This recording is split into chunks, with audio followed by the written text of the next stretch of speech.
Olá, bem-vindo ao panorama desta segunda-feira, 26 de outubro. E os destaques da primeira edição desta semana você confere agora. No Giro de Notícias, anunciado o E-Social simplificado. Facilitadas as regras trabalhistas com normas diferenciadas para o setor rural. Associação de Catadores de Minas começam a receber verba do Bolsa Reciclagem. Veja também, crise pode levar milhares de bares e restaurantes brasileiros à falência. Atiradores do TG de Caratinga doam sangue na Fundação Hemominas em Governador Valadares. E ainda, vamos falar sobre a campanha nacional de conscientização sobre a psoríase. Fique ligado, o panorama está no ar.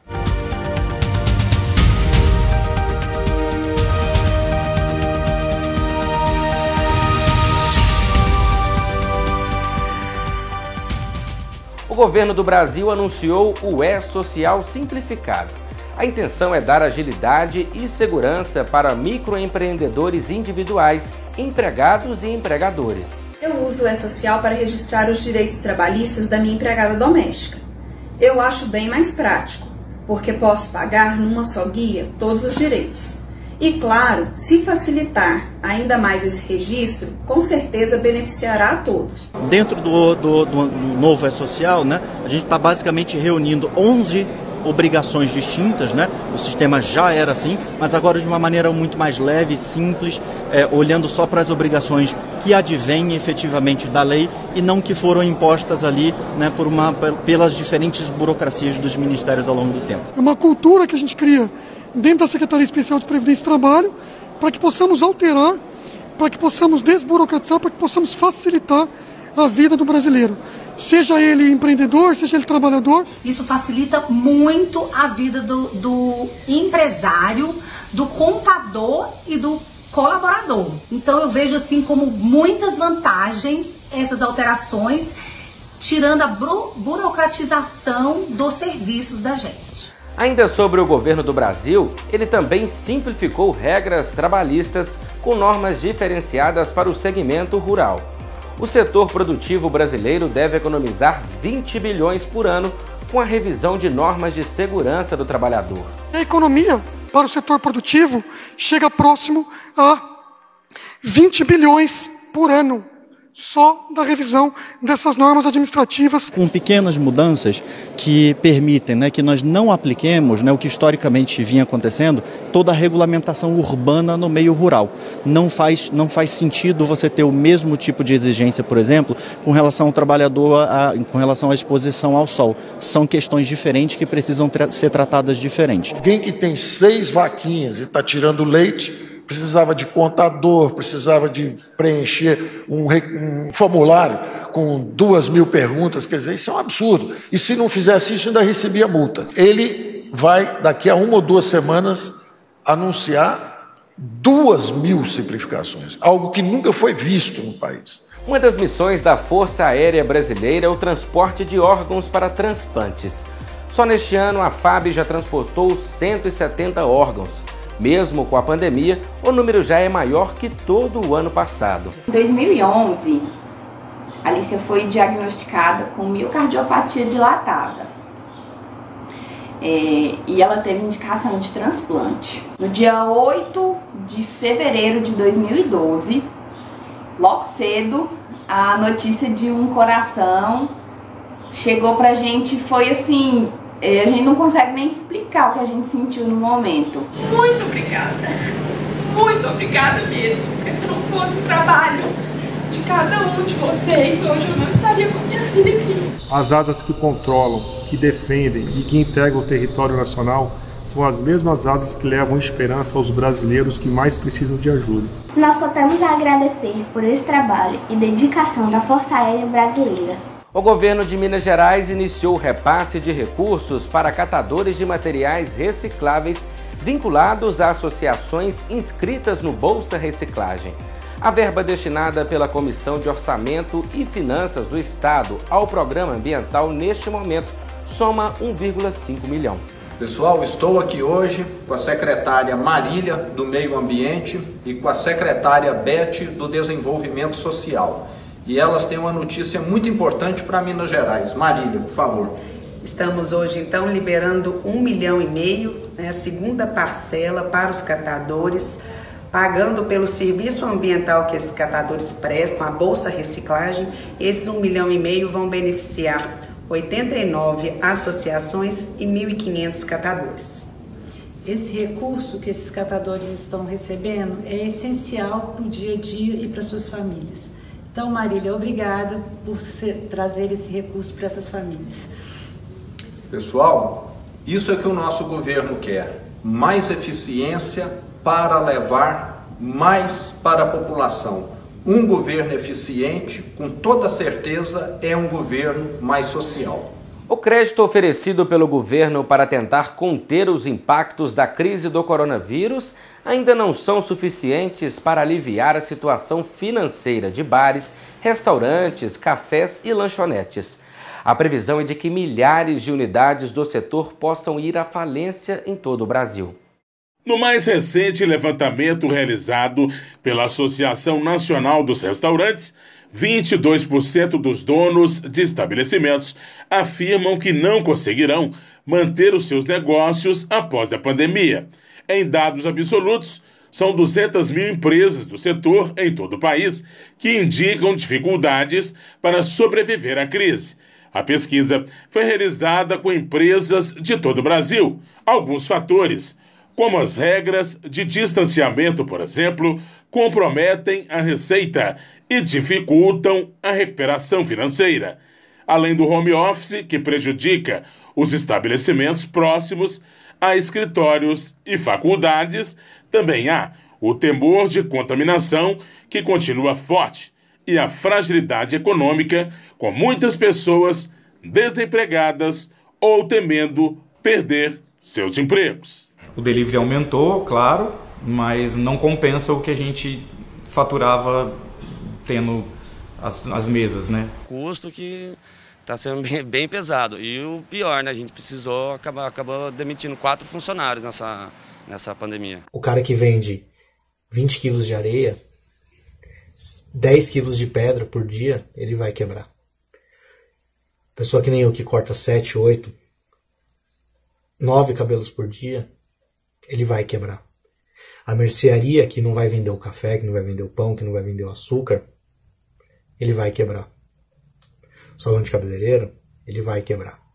A manicure vai quebrar. Vai todo mundo quebrar. Menos os grandes. Na média, 86,5% dos que responderam afirmam que tiveram queda no faturamento em relação ao mesmo período do ano passado. Além disso, 69% dos entrevistados suspenderam contratos ou reduziram jornadas e salários de seus funcionários. Cerca de 1 milhão de trabalhadores perderam o emprego no segmento. Então, podendo chegar aí a quase 1,2, 1,5 milhões de desempregados aí nessa fila, só no setor de bares e restaurantes. Não é um setor que arrecada tanto, não porque o volume de faturamento pela arrecadação não é tão alto, mas ele emprega muito. Que setor que emprega 10, 15 pessoas em 100 metros quadrados, 150 metros quadrados? Uma loja de roupa põe 4, 5 pessoas, vendedores. No mesmo espaço de uma loja de roupa, você dá o exemplo lá do Pobre Ron, tem 50 pessoas trabalhando. De 50 para 8, que é uma loja. Então você vê como o restaurante ele é importante para essa questão do emprego. E nós não podemos, volto a dizer, ficar por último da fila. Somos, então, o culpado ou o potencial grande difusor do vírus. Não é o caso. Como nós vimos lá fora, com aberturas responsáveis, nenhum restaurante foi fechado. Metade dos empresários que buscaram novas linhas de empréstimo para financiar o negócio tiveram suas propostas recusadas ou ficaram sem respostas. Entre aqueles que ainda não conseguiram crédito, as razões mais apontadas são a falta de novas linhas pela instituição financeira, 42%, a demora para a resposta, acima de 30 dias do pedido, 31%, e a falta de garantias, 13%. Então nós também estamos discutindo junto ao governo federal, que essas linhas, na maioria das vezes, é com o governo federal, Você tem algumas agências de desenvolvimento, em Minas, o BDMG, acredito eu que também está olhando alguma coisa nesse sentido, mas são linhas menores, para que chegue na ponta. Porque se não chegar na ponta, como eu te falei, é você ter um restaurante sem a possibilidade de pagar a folha, o percentual da folha que o governo cobre, pagar a luz, pagar suas contas pessoais também, Paulinha. O pessoal esquece que esse empresário ele tem um filho na escola, ele tem conta de luz, de água, e que ele vivia desse dia a dia do restaurante, ou da padaria, ou do botequim, e não tem. Então, o capital de giro quase que para retomar os negócios, ele tem um mínimo de dignidade, porque esse empresário ele não está apto para os R$600 do governo, ele não está apto para nada hoje. Nosso negócio não vai acabar. Ele está tomando um baque grande, nós sabemos a dificuldade, mas o negócio não acaba. Cabe a nós, a liderança do setor, apoiar, conseguir que chegue na hora que já está atrasado esse apoio financeiro, esse diálogo com o público para a reabertura. Mas essa palavra de esperança tem começo, meio e fim, essa crise, e o nosso negócio é um negócio secular, não vai acabar por conta de uma pandemia. Segure o que der para segurar, que logo, logo nós vamos poder estar todos nós brindando a volta ao convívio social entre amigos. O Tiro de Guerra de Caratinga iniciou uma campanha de doação de sangue. A ação tem como finalidade contribuir com a reposição do estoque da Hemominas em Governador Valadares. Além disso, o ato busca incentivar os jovens atiradores a doarem sangue voluntariamente.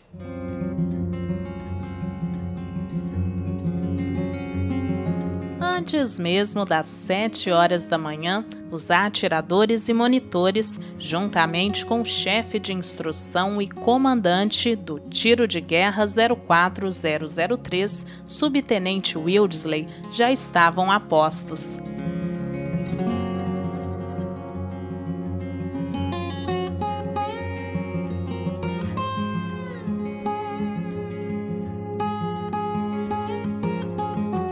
O TG de Caratinga, na quinta-feira passada, seguindo as recomendações de prevenção à Covid-19, foi até a Fundação Hemominas, em Governador Valadares, onde mais de 15 participantes doaram sangue com a finalidade de recompor e manter os estoques.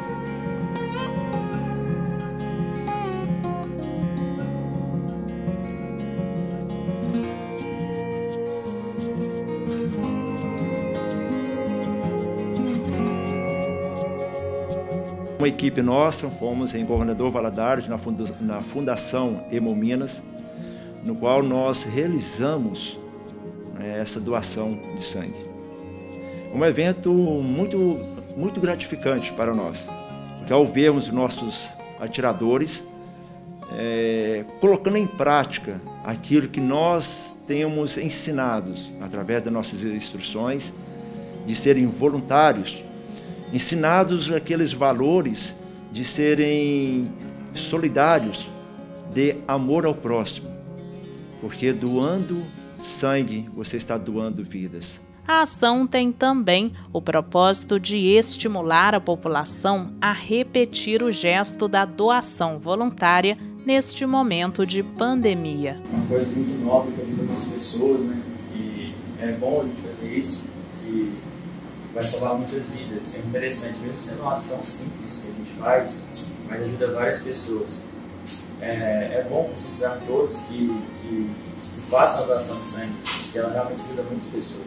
Nós doamos aqui, cumprimos a nossa missão, nós sabemos quantas pessoas nós podemos alcançar com um ato tão simples, mas tão prazeroso, né, e grandioso. É muito orgulho mesmo para nós poder estar ajudando aí, a população da forma que a gente conseguir. A campanha de doação de sangue do TG acontece mediante a orientação do comando da 4ª Região Militar em Belo Horizonte de ajudar a repor os bancos de sangue. Foram ao todo 17 participantes do tiro de guerra. Essa é a primeira fase. E já temos outros voluntários também. Porque nesse momento tão difícil que estamos passando, a população, momento de pandemia, momento em relação ao Covid-19, muitos e pelos hospitais necessitando de sangue, e estamos aqui com o papel tiro de guerra, o papel do lema do Exército Brasileiro de estarmos ajudando constantemente a população e repormos o estoque dos bancos de sangue perante os hospitais. Além da pandemia, ainda continua tendo várias outras situações complicadas que necessitam de sangue, como acidentes, cirurgias e outros. Na oportunidade, Subtenente Wildesley deixou um convite para que as pessoas sejam voluntárias e também abracem essa causa. Então, deixo aqui esse convite a você que queira ser voluntário. Eu gostaria de estar participando, doando sangue. Faça isso. Aqui em Caratinga, essa doação é uma parceria juntamente com o Casu, no qual fez o agendamento lá na Fundação Hemominas, em Governador Valadares. Então, aqueles aqui em Caratinga que gostariam de participar, procure o Casu. Lá tem a seção que faz a captação. Pode estar procurando a senhora Rosilene, no qual está ali, pronto, em condições de pegar os seus dados, já agendar, e ali, terá transporte, terá alimentação, tudo para que você possa, através do seu voluntariado, participar doando vida, doando sangue. Vamos às ofertas de emprego no quadro Oportunidades. Ajudante de carga e descarga de mercadoria, com experiência comprovada na carteira de trabalho, ensino médio completo e disponibilidade de horário. Ajudante de motorista, deve ter disposição para serviços pesados. Alinhador de pneus, alinhador de veículos, com experiência, mas que pode ser fora da carteira de trabalho. Atendente de lanchonete, não é necessário experiência. Auxiliar de escrituração fiscal, com experiência na carteira de trabalho, noções básicas de informática e ensino médio completo ou superior. Auxiliar de padeiro, com experiência na carteira de trabalho e ensino médio completo. Borracheiro, com experiência, mas que pode ser fora da carteira de trabalho. Carpinteiro, com experiência, mas que pode ser fora da carteira de trabalho, CNHB e com disponibilidade para realizar viagens. Cozinheiro de restaurante, com experiência, que pode ser fora da carteira de trabalho. Eletricista, com experiência comprovada na carteira de trabalho, ensino médio completo, curso técnico e disponibilidade de horário. Gerente de serviços de oficina, assistência técnica, oficina mecânica de motos, com experiência comprovada na carteira de trabalho. Pedreiro, com experiência comprovada na carteira de trabalho. Servente de pedreiro, com experiência comprovada na carteira de trabalho. Vendedor no comércio de mercadorias, com experiência em vendas e ensino médio completo. Vendedor de serviços, cursos de graduação e pós-graduação, ensino médio completo e disponibilidade de horário. Vendedor interno, loja de roupas, ensino médio completo. Vendedor interno, ótica, com experiência em vendas em ótica, que pode ser fora da carteira de trabalho, ensino médio completo e noções básicas de informática. A carta de encaminhamento pode ser impressa pelo aplicativo Cine Fácil ou portal Emprega Brasil, ou agendando atendimento presencial no link www.mg.gov.br/agendamento. Uma dica: não esquecer de incluir nos objetivos profissionais a vaga desejada para que apareça no seu cadastro. Hora de ver como está a previsão do tempo para o início desta semana em Caratinga e região. Para a terça-feira, em Santa Rita de Minas, a expectativa é de sol e aumento de nuvens de manhã, pancadas de chuva à tarde e à noite. A mínima é 16 e a máxima de 28 graus. Amanhã em Caratinga tem previsão de chuva durante a tarde e a noite. A temperatura mínima esperada é 17 e a máxima de 29 graus. Em Vargem Alegre, previsão de sol e aumento de nuvens de manhã, com pancadas de chuva à tarde e à noite. A temperatura mínima é 20 e a máxima pode chegar a 32 graus. O mês de outubro é marcado também pela campanha nacional de conscientização sobre a psoríase. Essa é uma doença de pele bastante comum no Brasil e no mundo. Ela não é contagiosa e, apesar de não ter cura com o devido tratamento, pode ser controlada. Veja. São lesões arredondadas, avermelhadas e que descamam a pele. Geralmente os joelhos, cotovelos, unhas, mãos, pés e couro cabeludo são as áreas mais atingidas.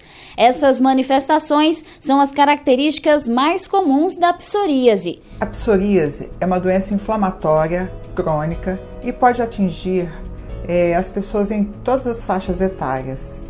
Se você tem psoríase leve, você vai ser tratado com medicamentos tópicos, que seriam os cremes, pomadas, géis ou shampoos.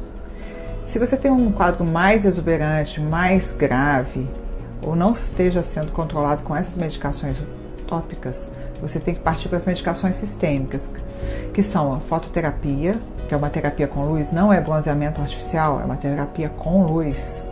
Ela modula o seu sistema imunológico da pele.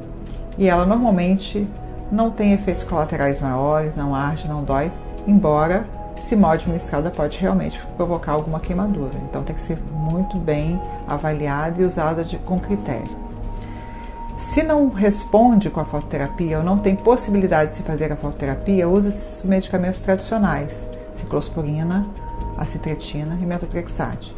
Cada um tem efeitos colaterais específicos da droga, que tem que ser avaliados se realmente o paciente pode usar cada uma dessas medicações. São mais de 125 milhões de pessoas afetadas pela doença em todo o mundo, alcançando 3% da população mundial, sendo 5 milhões de pessoas apenas no Brasil. É uma doença crônica sistêmica, autoimune e não contagiosa. É importante dizer que a psoríase não é contagiosa. As escamas não disseminam a doença.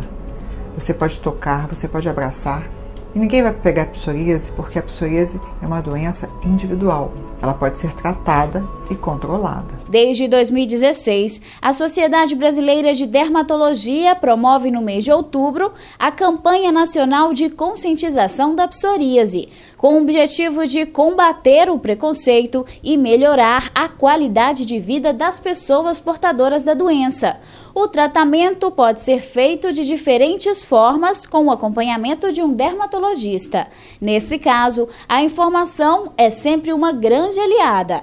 Para saber mais, acesse www.sbd.org.br. E assim vamos encerrando a primeira edição desta semana. O nosso muito obrigado a você que nos acompanhou. Continue conectado com as principais notícias da atualidade nas nossas redes sociais. Vamos ficando por aqui. Um ótimo início de semana a todos. Nos vemos amanhã.